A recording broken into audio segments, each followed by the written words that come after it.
Perkenalkan, nama saya Maria Cecilia Pratama Tampobolon dari NIM 42324060. Saya dari Prodi D3 Teknologi Informasi.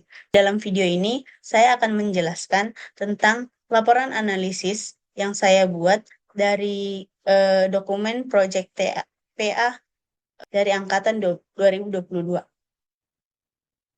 Mengenai kelengkapan. Dokumen ini sudah cukup lengkap untuk memberikan gambaran awal mengenai tujuan, ruang lingkup, dan proses bisnis. Namun, untuk dianggap benar-benar lengkap, diperlukan elemen tambahan seperti gambar BPMN yang sesuai, kebutuhan fungsional dan non-fungsional yang spesifik, diagram arsitektur, dan data yang mendukung sistem. Yang kedua yaitu tidak ambigu. Spesifikasi yang ambigu pada PA ini membuat pengujian sistem menjadi tidak terarah. Yang ketiga yaitu dapat diverifikasi.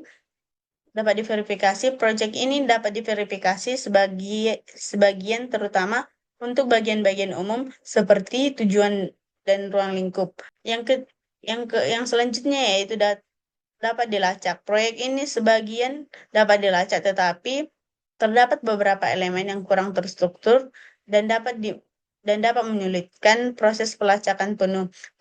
Yang berikutnya yaitu dapat dimodifikasi.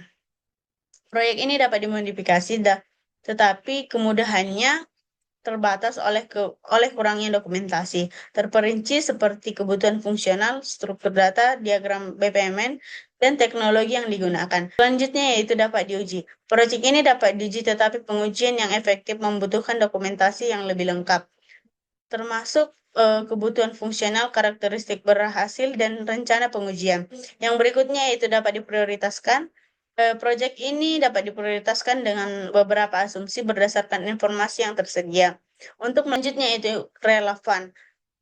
Proyek ini terutama jika dilihat dari tujuan dan konteks, yaitu mengembangkan aplikasi berbasis web untuk bank sampah terkelola. Referensi yang berikutnya yaitu tingkat tinggi dan tingkat rendah. Tingkat rendah melibatkan rincian teknis yang lebih spesifik seperti desain, implementasi, dan pengujian fitur-fitur sistem. Yang berikutnya yaitu dapat dibaca. Dokumen ini dapat dibaca oleh audiens yang dengan sesuai, terutama mereka yang terlibat dalam proyek atau yang memiliki latar belakang teknis.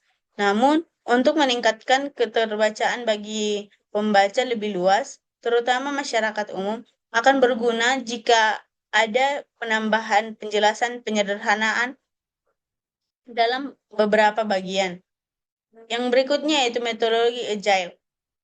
Proyek ini tidak sepenuhnya menggunakan metodologi agile, tetapi ada elemen-elemen yang dapat dikaitkan dengan prinsip-prinsip agile, yaitu selaras dengan sasaran bisnis. Proyek ini menunjukkan tingkat kesesuaian dan signifikan dengan sasaran bisnis. Selanjutnya yaitu konsisten. Proyek ini terlihat konsisten dalam hal tujuan sistem yang akan dibangun, proyek yang diusul, dan dokumentasi yang digunakan.